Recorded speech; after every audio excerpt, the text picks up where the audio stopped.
trends, temporary developments.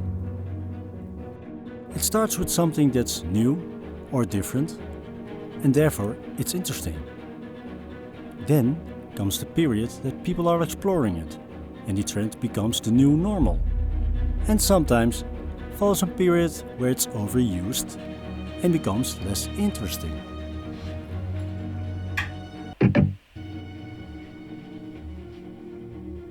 And this is kind of the story with anamorphic lenses at this very moment. Due to the fact that these lenses became more affordable, people use them more and more. Now to the point that it's overused in some cases. And this is the interesting part. This is the period where the issues of shooting anamorphic becomes more noticeable.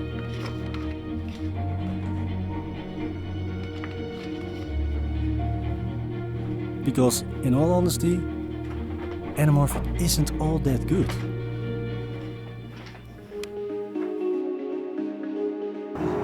And of course for me it also started when anamorphic became more affordable. It was 5 years ago that I started shooting anamorphic. And since I already used Lumix back then, I immediately shot it the way it was meant to be. And that's with open gate 4x3.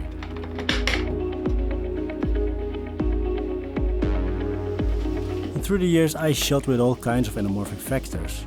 1.25, 1.33, 1.5, 1.6, 2 times anamorphic on both full frame and micro four thirds. Also with blue flare, neutral flare and amber flare. And yes, I still love shooting anamorphic and play around with different factors.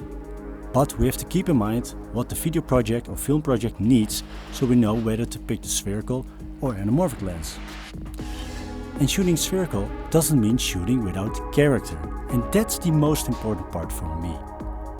So having a set of spherical lenses that delivers nice cinematic quality makes it possible for you to deliver the cinematic look that you want, but still meet all the requirements for your project.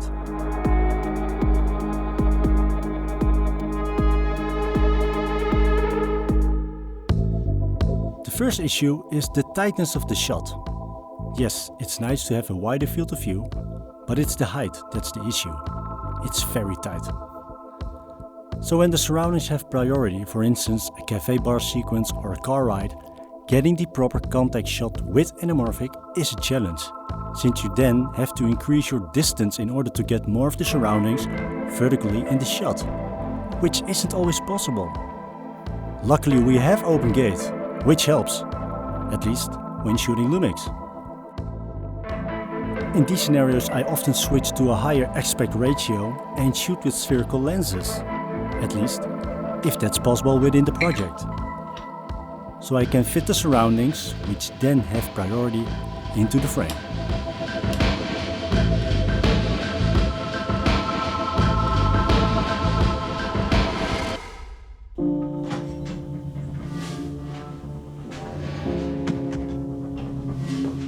Another practical issue is the long focusing distance, which is almost double the distance of spherical lenses. This issue makes anamorphic lenses not so versatile and convenient to use. Shooting close-ups is almost impossible, and switching to spherical lenses just to make these kind of shots is a hassle. So buying a set of diopters is a necessity to film close-ups. And also, the closest focusing distance depends on the diopter strength. And then this shot with spherical lens at the closest focusing distance of anamorphic. And as you can see, it's totally out of focus. But that's simply because it can get way closer, as you can see now. But these are just some practical issues. It's the next issues that really could cause problems for your projects. And of course, there are a lot of reasons why people shoot anamorphic. The most important one to shoot anamorphic is character. Fun fact, it's also the most important reason not to shoot anamorphic. And by character, I mean the anomalies that you'll get when shooting anamorphic lenses. Things like distortions, aberrations, vignetting, flaring, streak flaring, etc. And these anomalies are nice, but sometimes they are a bitch.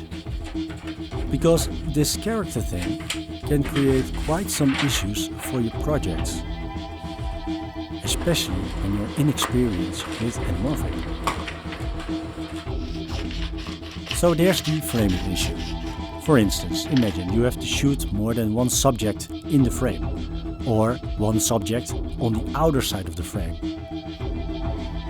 Then the subject becomes distorted because of the barrel distortion.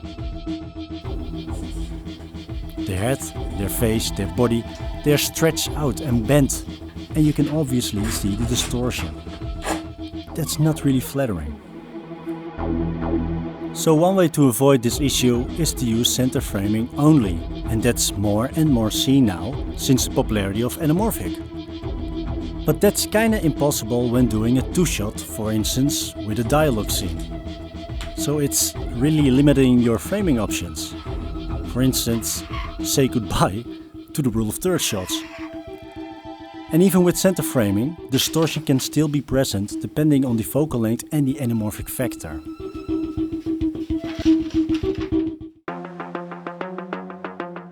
So the next issue is limited subjects. So this distortion also limits the subjects or projects that you can shoot. Think about architecture, where straight lines are key. No wonder they made tilt-shift lenses. So this is kind of the opposite with anamorphic, where lines are bended and distorted. Another one is landscape photography, where capturing detail and again proper proportions and perspective has the highest priority. Not to mention the creative rule of thirds, which is a very common technique used in landscape photography. And this is also seen with modeling and fashion shoots lately, where apparently the hype of using anamorphic lenses is more important than the subject itself, just by looking at its squeezed faces and bodies. The total lack of proper proportions, something I think with modeling is very important. So you'll see lots of distortions and lack of sharpness. We're living in a time where people are used to have razor-sharp high-resolution images. Just look at their smartphones. They all want the one with the best camera and the highest resolution. And also TVs nowadays, where the 55-inch is the minimum. What happened to the good old 40?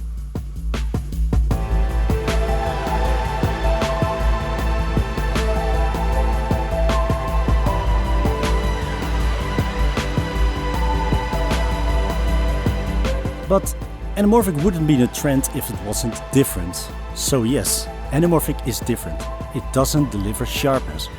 The overall look that you'll get is soft, and the softness is getting stronger throughout the outer sides of the frame.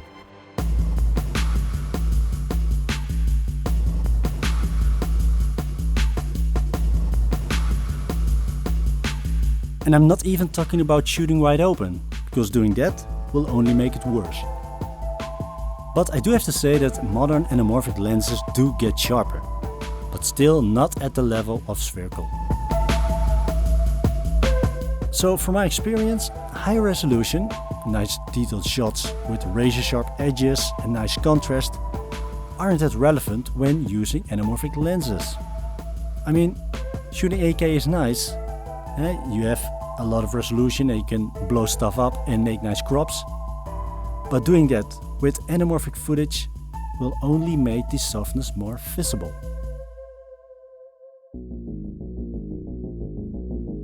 So after seeing all these developments, the trends, the misuse, the hype if you will, I can only say that anamorphic doesn't equal cinematic. Yes, it's fun to try out new stuff, but be aware of what you're doing, know the downsides and anamorphics before using it. I'm a true anamorphic shooter, but if there's one thing that's very important in cinema, then it's framing. With framing alone, you can communicate so much. For instance, look at the Matrix trilogy. Their creative use of framing, which was based on manga and anime back then, made it such a success.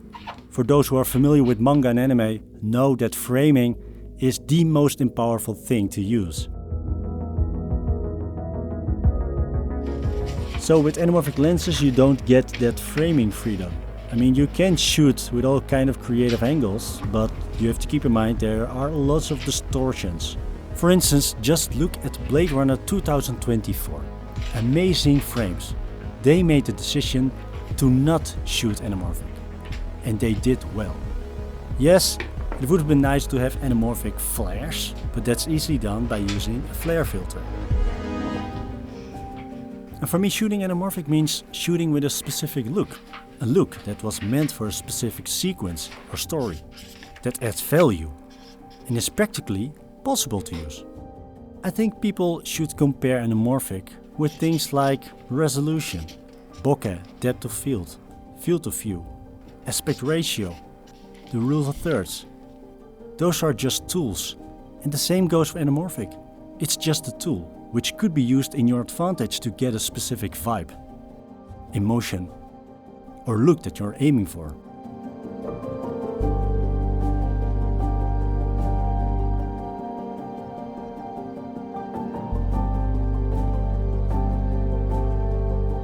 By identifying anamorphic as a tool, you'll be instantly able to judge the advantages and disadvantages of using it. And therefore, focus on the most important part, the content, the story.